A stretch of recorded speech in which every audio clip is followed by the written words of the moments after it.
वह है मत बांटो इंसान को।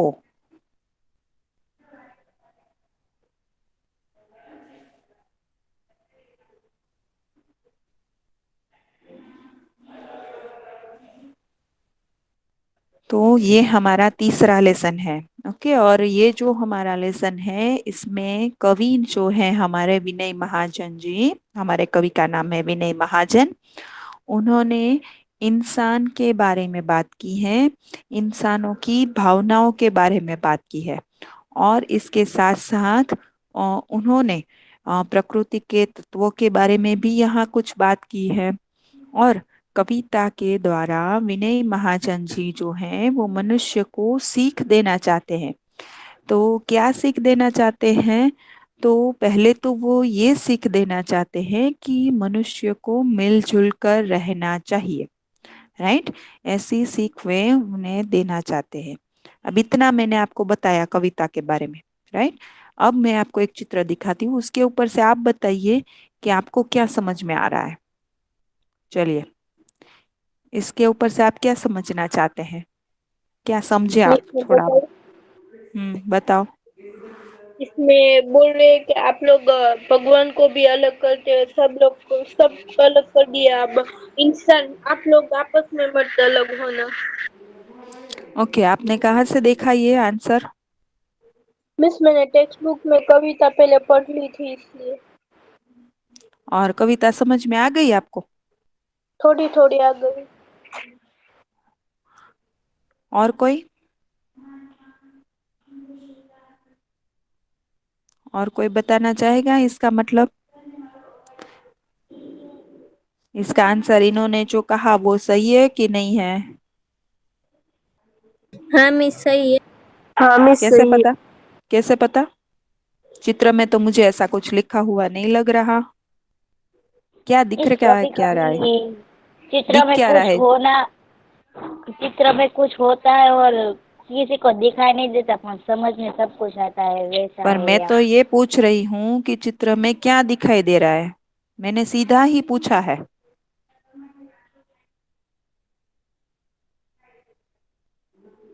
चित्र में क्या दिखाई दे रहा है, मैंने तो ऐसा पूछा है आपको।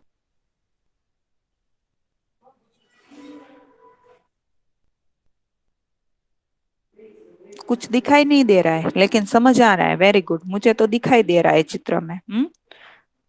मीन्स अलग अलग धर्म के सिंबल्स है। ओके, चलो इन्हें दिखाई दिया, फिर और क्या दिखाई दे रहा है गर्ल्स?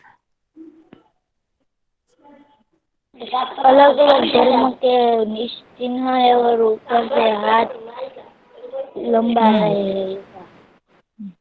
अलग अलग मनुष्य के हाथ है। ये देखने से ही पता चलता है कि मनुष्य के हाथ है और अलग अलग धर्म चिन्ह है। हाँ, यानी ये मनुष्य अलग अलग धर्म को अपना रहे हैं, ऐसा कुछ दिखाई दे रहा है ना? तो कम से कम इन सबको हमने बांट लिया है। क्या कहते हैं कवि कि ये जो है ना, इन सबको हमने बांट लिया है, तो इन्हें नहीं बांटना है। ऐसा इस कविता में हमें सिखा रहे हैं। सिंपल सा है, कोई चित्र अलग समझ अलग ऐसा कुछ नहीं है। तो विनय महाजन जी जो हैं वो मनुष्य को मिलजुल कर रहने की प्रेरणा देते हैं। और साथ ही वे किसी को मनुष्य को किसी भी प्रकार के भेदभाव में ना पड़ने की सीख भी देते हैं। कि किसी भी प्रकार के भेदभाव, भेदभाव यानी ऊंच नीच के भेदभाव, धर्म के भेदभाव, जाति के भेदभाव जो हम मनुष्य ने बनाए हैं उसमें ना पड़ने की सीख देते हैं। मनुष्य ने ही बनाए ना, ईश्वर ने नहीं बनाए। हाँ, ईश्वर ने किसी को ऊपर से ही गरीब बनाकर या किसी को अमीर बनाकर या किसी को इधर इस धर्म का बना के नहीं भेजा। वो तो हम इंसानों ने सब कुछ सीखा है, ईश्वर ने नहीं सिखाया है कभी। तो ऐसे भेदभाव में नहीं पड़ने की सीखती है। साथ ही सभी भेदभावों को भुलाकर एक रहने की भी सीख दी है। अगर इस संसार में मनुष्य को अच्छे से रहना है, लंबे समय तक रहना है, तो उसे सभी भेदभावों को भुलाना होगा, ऐसा कवि ने हमें कहा है। आ, इसी बात को उन्होंने प्रकृति के तत्वों द्वारा भी सीख दी है कि प्रकृति के जो तत्व है वो भी हमें यही सीख देते हैं। आप प्रकृति के तत्वों को देखिए, पेड़ पौधे देखिए, वो कभी अपने आप में भेदभाव नहीं करते कि ये बहुत कीमती पेड़ या ये बहुत कीमती नहीं है, या इसका महत्व ज्यादा, इसका महत्व नहीं, ये बहुत ऊंचा, ये बहुत नीचा। ऐसे भेदभाव प्रकृति में जो भी तत्व है, ये तो मैंने सिर्फ एक पेड़ की बात की, और भी सारे तत्व है, वे सब इन तत्वों, ये सारे जो तत्व हैं वो भेदभाव नहीं करते। हाँ, सूरज चांद तारे एक ही आकाश में रहते हैं, उन्होंने आकाश का बंटवारा नहीं किया, उन्होंने समय को अपने हिसाब से बांट लिया। पर कोई किसी के समय में नहीं आता कि चलो मुझे इस समय आने का मन है, चांद कहे मुझे दिन में आना है, ये नहीं। उन्होंने आपसी समझौती से ही ये सब किया है। हाँ, आकाश को बांटा नहीं है कि से इतने हिस्से में मैं रहूंगा, इतने हिस्से में तुम रहोगे, ऐसा कुछ नहीं किया उसने। पेड़ पौधे, उन्होंने कोई कोई जमीन नहीं बांटी कि इस जमीन पर हम ही रहेंगे या इस जमीन पर हम ही रहेंगे, ऐसा कुछ नहीं। कोई भी पेड़ कहीं भी हो सकता है, कोई भी फूल कहीं भी हो सकता है। हाँ, किसी का महत्व कम नहीं। तो इस प्रकार प्रकृति ने भी हमें यही उपदेश हमेशा दिया है। तो इस कविता के द्वारा कवि जो हैं वो एकता, मिलजुल कर रहना, समानता आदि मूल्यों के बारे में बात कर रहे हैं। ओके, चलिए तो अब हम काव्य पे आ जाते हैं। मंदिर मस्जिद गिरजाघर ने बांट लिया भगवान को, धरती बाटी सागर बाटा, मत बांटो इंसान को। तो यहाँ क्या मतलब होता है, मंदिर मस्जिद और गिरजाघर, ये तीन आपको इसका मतलब पता है? मंदिर यानी क्या, मस्जिद यानी क्या, गिरजाघर यानी क्या? कौन से धर्म के ये धर्म स्थान है?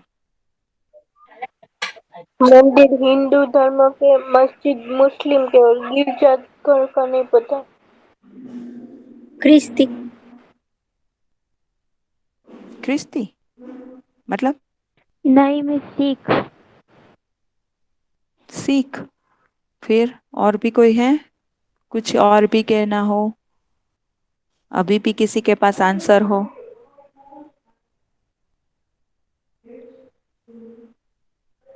है और भी कुछ? हिंदी हिंदू मंदिर मंदिर के, मस्जिद मुसलमानों के और ये गिरजाघर जैनों के लिए। अब जैन भी आ गए, चलो आज जैन आ गए, सिख आ गए, ख्रिस्ती आ गए, और क्या? ईसाई। नहीं, देखिए, दो तो आपने सही बताया कि मंदिर जो है वो हिंदुओं ने मंदिर के रूप में बांटा भगवान को, मस्जिद के रूप में मुस्लिमों ने, और ये जो ख्रिस्ती जिन्होंने कहा ना, उसे हिंदी में ईसाई कहते हैं। तो ईसाई, गिरजाघर ईसाई को होता है चर्च, चर्च को हम हिंदी में गिरजाघर कहते हैं, राइट?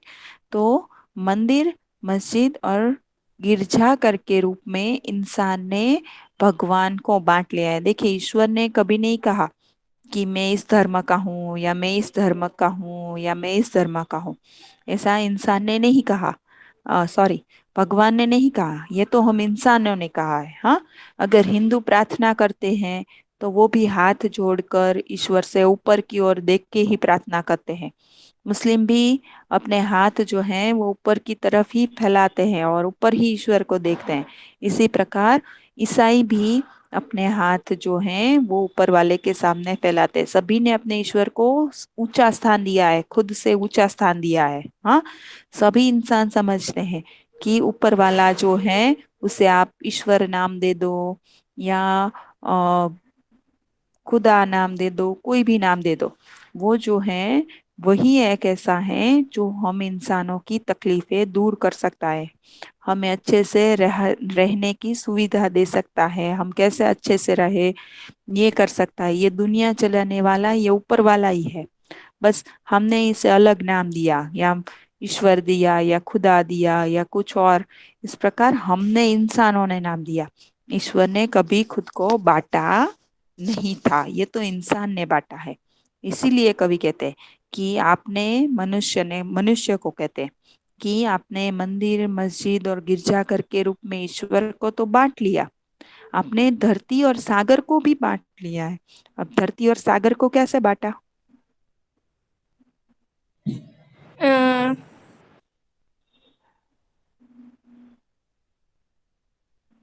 चलिए, और भी कोई जैसे चाहिए मुझे? एक पाकिस्तान ही, और 1 मिनट, 1 मिनट बेटा, आप नहीं, आप नहीं। आप गर्ल्स मुझे बताते नहीं हैं, हाँ, कि मैं बोलूं मिस ऐसा। आप बोलते नहीं है, बोला कीजिए। और कब से एक ही लड़की आंसर दे रही है, बाकी कोई आंसर दे ही नहीं रहा, इसलिए अब वो नहीं बोलेंगे। आप नहीं, हाँ बेटा, इसलिए क्योंकि आप ही आंसर देते हो, बाकी कोई आंसर क्यों नहीं देता? मिस, क्या आपको अकेले को पूछते हैं, सबको पूछते हैं ना, सबको सुनाई देता है, आप अकेले सुनते हो? हाँ, आप तुरंत आंसर देते हो, बाकी सब क्यों नहीं देते? सबकी जिम्मेदारी है ना कि आपकी तरह तुरंत आंसर दे।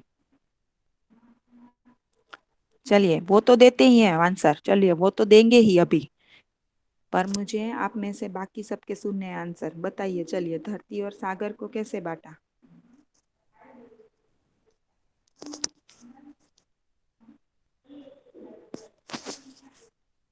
बोलिए गर्ल्स, है कि ये एक ही है? कौन था बेटा, अपना नाम बताओ। अफजानी सकीना। ओके सकीना। सकीना तो आंसर देती ही है। बाकी गर्ल्स कब देगी आंसर? मिस मैं बताऊँ? बताओ बेटा। जो धरती है उसके अलग अलग देश बना दिए।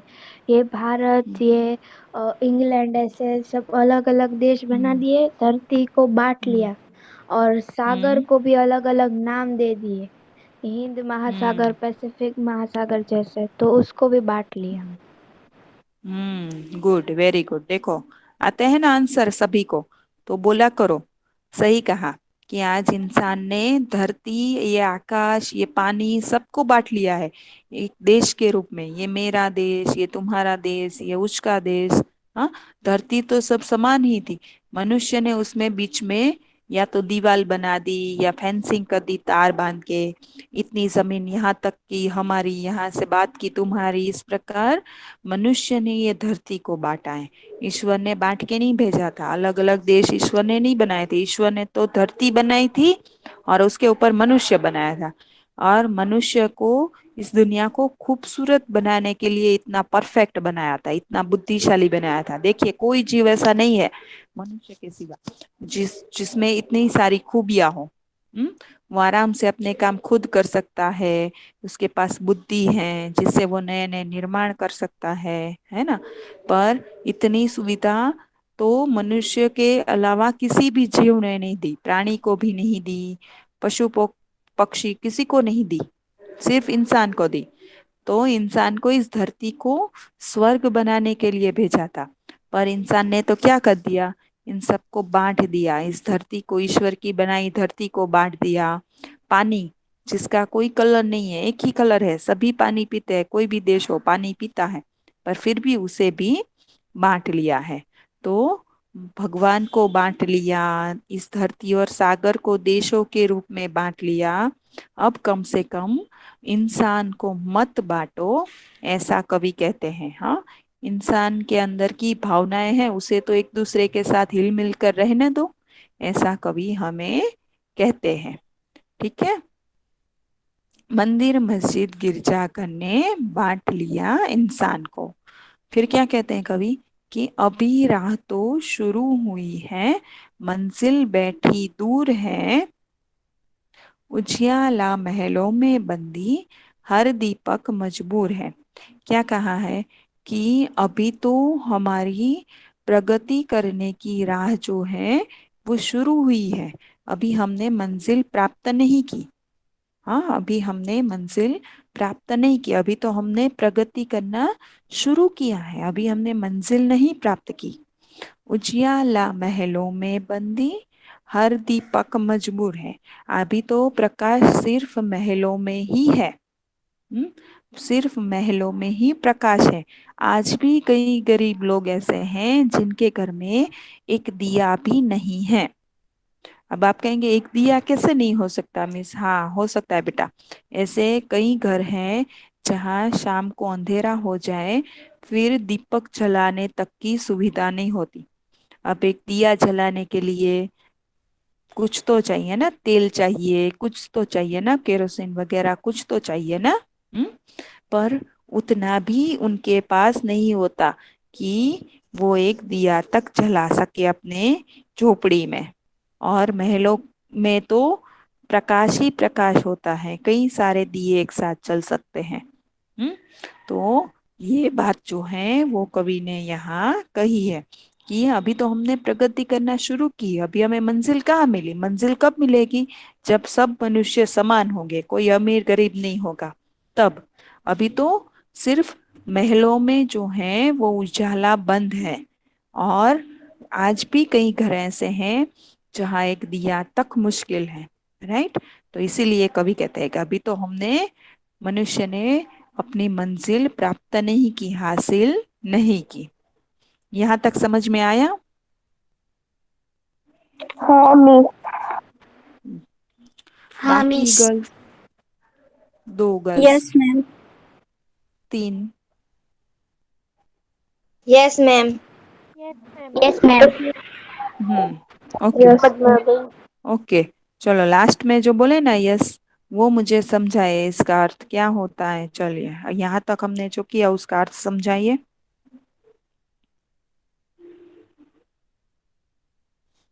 चलिए, लास्ट से जो बोले थे ना वो लोग बताएंगे, पहले जो बोले वो लोग नहीं। लास्ट में जो बोले ना यस मैं मैम, बता। लास्ट में जो बोले यस मैम वो बताएंगे।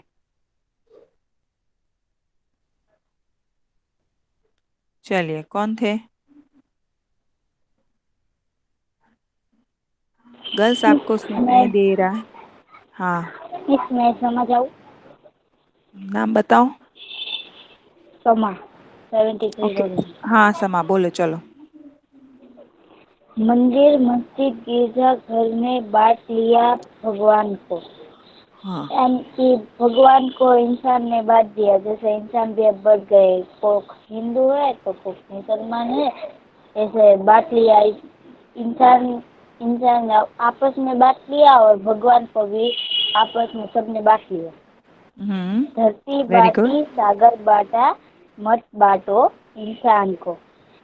धरती भी बांट ली, आधी ये जमीन यहाँ तक की मेरी है, यहाँ तक की मेरी, ऐसे धरती को भी बांट लिया, सागर को भी बांट लिया।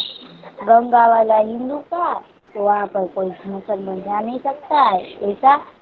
पर अब मत बांटो इंसान को भी अब बांटना नहीं चाहिए।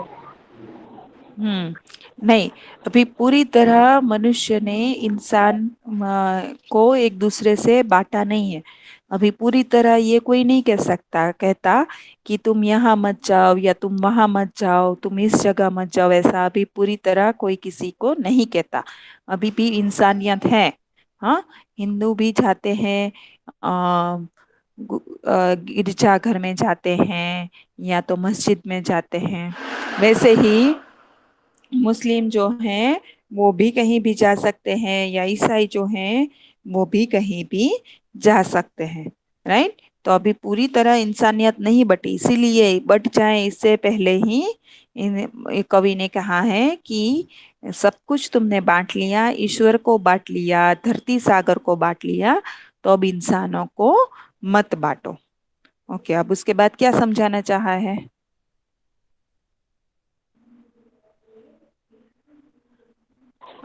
अभी राह मैं बोलूं? तो शुरू हुई है, मंजिल बैठी दूर है।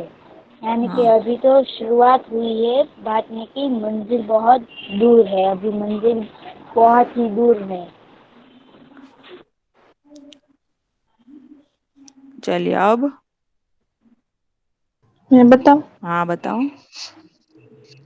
उजियाला महलों में बंदी हर दीपक मजबूर है। उजियाला महलों में बंदी इसका मतलब ये होता है महलों में बहुत सारा प्रकाश होता है, लेकिन जो गरीब लोग हो उसके पास दिया जलाने का कोई सामान नहीं होता। Very good. तो यहाँ तक आपको समझ में आया। अब आगे बढ़ते हैं। मिला न सूरज का संदेशा, हर घाटी में दान को, धरती बाटी सागर बाटा, मत बांटो इंसान को। आज भी कई घर ऐसे हैं कि जहाँ सूरज का प्रकाश भी नहीं पहुंच सकता। आप सोचेंगे मिस ऐसा नहीं होता, सुबह होती है तो सूरज आता है, फिर धीरे धीरे हर घर में उजाला हो ही जाता है। ऐसा कुछ नहीं होता कि सूरज का प्रकाश नहीं पहुंच सकता, पर है बेटा, सच में ऐसा है। कई घर ऐसे हैं कि जहाँ सूरज का प्रकाश नहीं पहुंच रहा है। ऐसे कई घर अब भी हैं। हाँ, इतने अंतरियाल गांव होते हैं और इतने छोटे छोटे घर होते हैं, हम देखें ना तो हम सोचे कि इसमें अंदर कैसे जाए। हाँ, पर रहते हैं। सच, उन्होंने अपना आसरा हो सके, वो अपने आप को सुरक्षित रख सके, इसीलिए बाह्य जो चीजें हैं उनसे सुरक्षित रख सके, इसलिए उन्होंने इतने छोटे घर भी बना रखे हैं कि जिसमें वो कम से कम सेफ तो रह सके। हम तो सोच भी नहीं सकते ऐसे घर होते हैं। हम्म। तो आज भी ऐसे कई घाटी मैदानों में घर है जहां पर सूरज का प्रकाश जो है वो नहीं पहुंचता है। ये घाटी यानी क्या पता है ना? हाँ मिस। क्या होता है घाटी? दो पहाड़ों के बीच की जगह। कैसे पता? मैंने मिस शब्दार्थ में देखा था। Okay, very good. चलो, अच्छा अच्छा लगा कि कोई बुक लेकर बैठा है और शब्दार्थ देखता जा रहा है। गुड। तो आज भी ऐसे कुछ घर हैं जहां पर एक घाटी, जो दो पहाड़ों के बीच की जो जगह होती है ना, वहां भी लोग रहते हैं। तो ऐसे घरों तक भी सूरज का प्रकाश है वो नहीं पहुंच पाता है। तो आज भी कई लोग ऐसे हैं जो सूरज के प्रकाश को इतनी अच्छी तरह महसूस नहीं कर पाते हैं। फिर उसके बाद कवि कहते हैं, अब भी हरी भरी धरती है, ऊपर नील तान है, पर प्यार ना हो तो जग सूना रेगिस्तान है। यहाँ क्या कहा है कि आज भी धरती जो है वो तो हरियाली ही है। हाँ, चारों ओर धरती पर हरियाली है। आज भी धरती जो है वो सोना उगलती है। किस रूप में सोना उगलती है?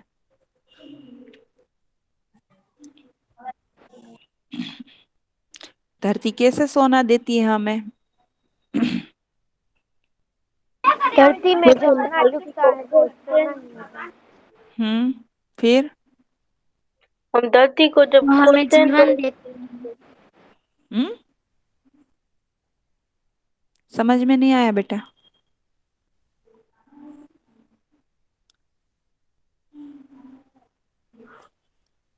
आज हम जो अनाज खाते हैं वो हमें धरती से मिलता है ना?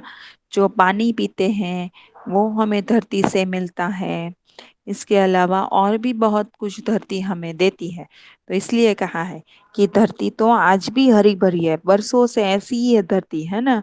मनुष्य ने ईश्वर ने इस धरती को ऐसी ही बनाया था कि वह मनुष्य का जीवन निर्वाह इस पर हो सके। तो धरती तो वैसी ही है और हमारे ऊपर विस्तृत आकाश भी है। हाँ, आकाश भी कम नहीं हुआ, वो भी वैसा ही है।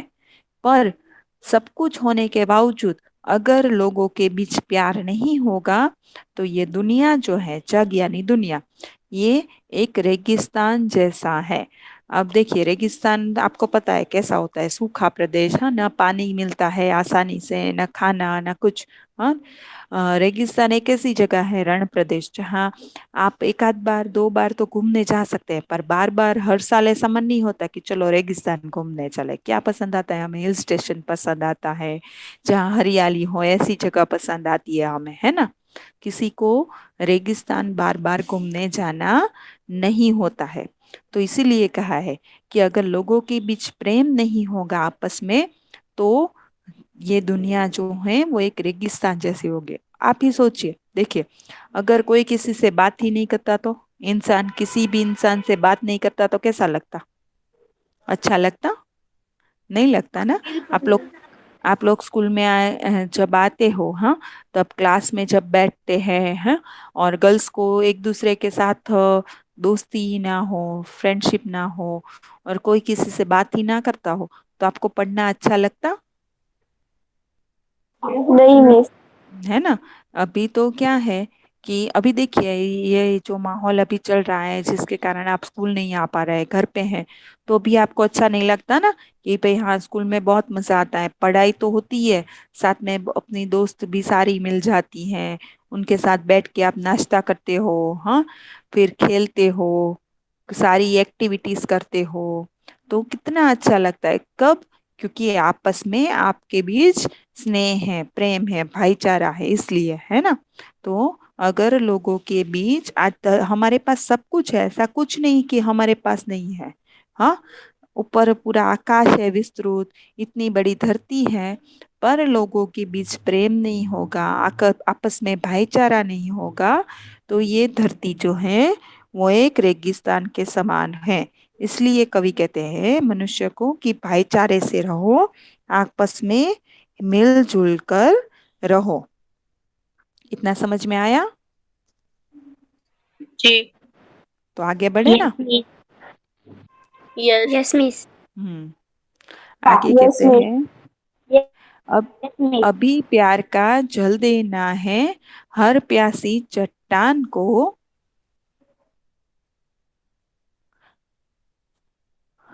धरती बाटी सागर बाटा मत बाटो इंसान को। अभी भी कई मनुष्य ऐसे हैं जिन्हें प्रेम रूपी जल से हमें सींचना है, हाँ, जल, प्रेम का जल देना है, प्यार देना है।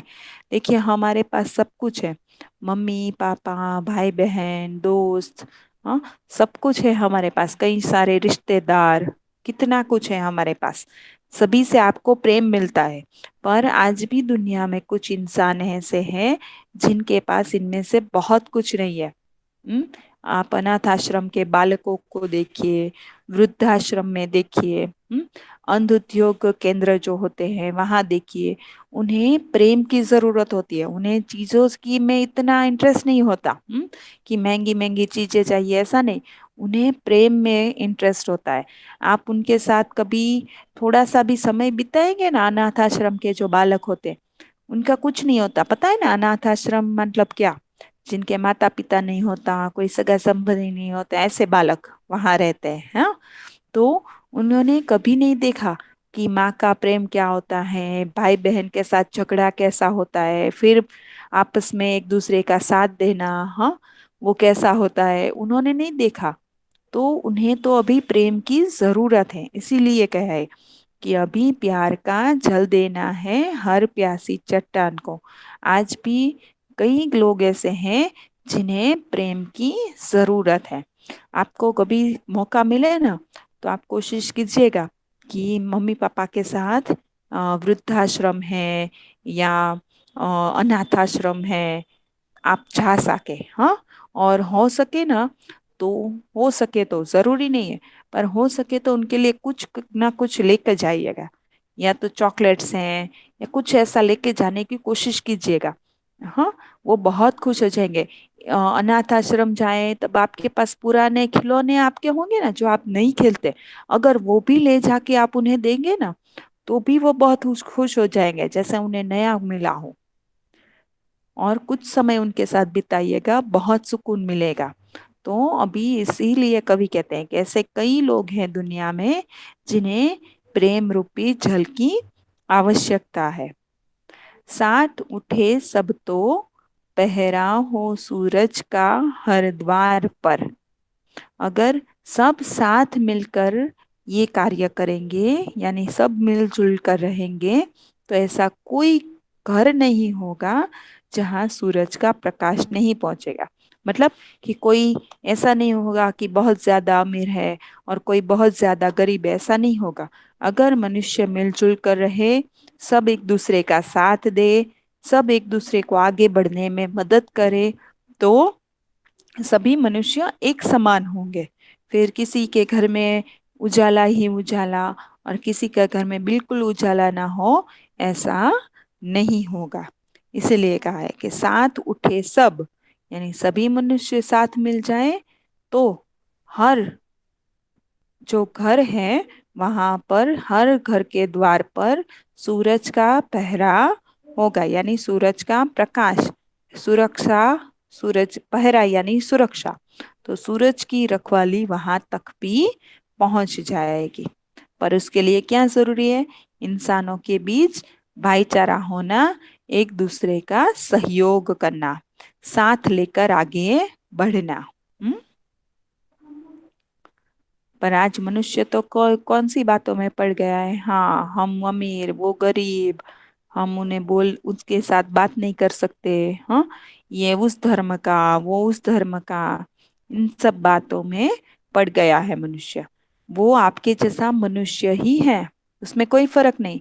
जैसे हम दिखते हैं वैसे ही वो दूसरे धर्म का, या वो अमीर या वो गरीब व्यक्ति जो भी है, वो वैसा ही हमारे जैसा है। उसके भी दो हाथ, दो आंखें, सब कुछ हमारे जैसा ही है, बुद्धि क्षमता सब कुछ हमारे जैसा है। पर इंसान ने इंसान को आज बांट लिया है इन सब आधारों के आधार पर।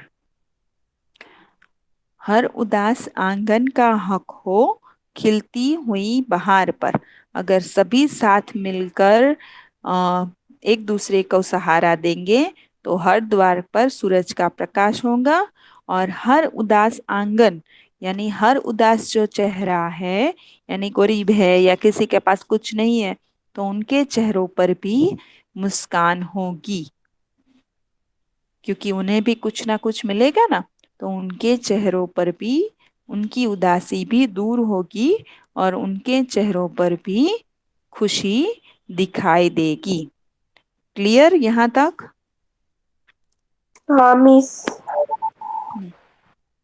उसके बाद है, रौंद न पाएगा फिर कोई मौसम की मुस्कान को, धरती बाटी सागर बाटा मत बांटो इंसान को। फिर किसी में इतनी ताकत नहीं होगी कि अगर मनुष्य एक हो जाए, एक दूसरे को सहारा देते हुए आगे बढ़ेगा, तो सबके चेहरों पर मुस्कान तो आएगी ही, सबके घर में प्रकाश तो पहुंचेगा ही। पर फिर किसी और की ताकत नहीं होगी कि वो उनके चेहरों पर जो मुस्कान है उसे छीन पाए या उनकी खुशी को छीन पाए, ऐसी ताकत किसी में नहीं होगी। हम्म? आज हर देश एक दूसरे का दुश्मन बन के रहता है। हाँ, पर अपने देश में अगर भाईचारा होगा, अपने देश में अगर मजबूती होगी, समानता होगी, तो और कोई देश जो है वो अपने देश की ताकत को तोड़ नहीं पाएगा। हम्म? तो यही बात यहाँ कही है कि अगर सब साथ मिलकर चलेंगे तो सब खुश होंगे, सब में समानता होगी, भाईचारा होगा, और कोई जो है वो उनके चेहरों की हंसी जो है उन्हें छीन नहीं पाएगा। आज धरती और आकाश को तो बांट ही दिया है, सागर को तो बांट ही दिया है, अब भगवान को भी बांट दिया है। तो अब से कम इंसान को मत बांटो, एक दूसरे के साथ भाईचारे से मिलजुल कर रहो, ऐसी हमें कवि ने सीख दी है। क्लियर, समझ में आया इतना?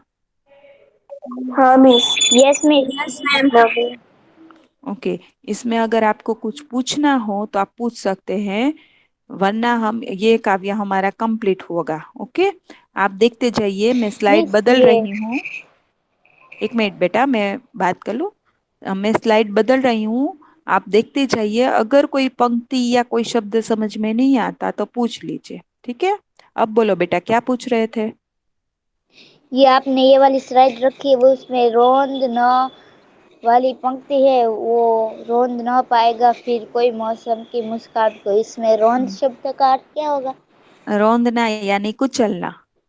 हाँ, फिर कोई किसी के सपनों को कुचल नहीं पाएगा, मिटा नहीं पाएगा, ऐसा। ओके। मिस मैं पूछूं सवाल। हाँ हाँ, पूछो ना बेटा। आपने अभी बोला कि पकवान बांटे तो वो कैसे बांटे। हम्म, फिर से पूछो, समझ में नहीं आया बेटा। अभी आपने बोला कि पकवान इंसान ने बांट लिए, वो कैसे बांटे। पकवान नहीं, भगवान। भगवान। आया समझ में? हाँ मिस। हाँ, ऐसा कहा मैंने कि ऊपर वाले को बांट लिया है, भगवान को बांट लिया है, ऐसा। ओके। चलो, अब कुछ पूछना है?